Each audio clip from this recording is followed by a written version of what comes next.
после свержения законного правительства на Украине и прихода к власти насильственным путем путчистских сил в Киеве. Ситуация резко поменялась.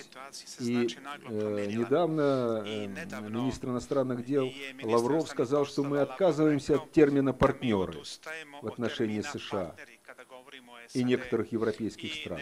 Мы всегда говорили, что это наши партнеры.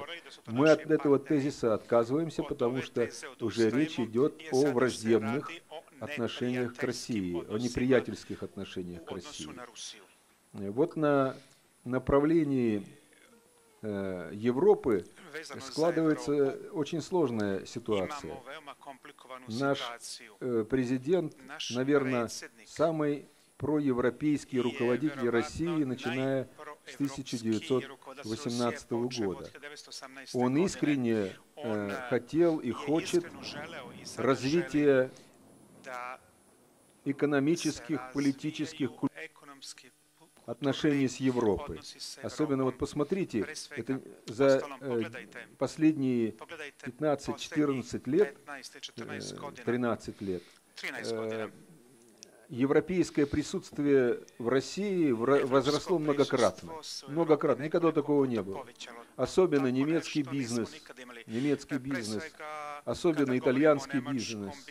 Это громадное присутствие в России, громадные доходы от сотрудничества с Россией.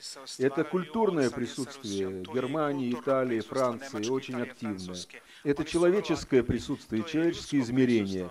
Куда не приедешь в России, куда не прилетишь, как далеко это не было, везде всегда натыкаешься на или немецких, или французских бизнесменов, политиков, политологов по всей огромной России, и в Челябинске, и в Иркутске, и на Урале. Везде ты наталкиваешься на это присутствие. То есть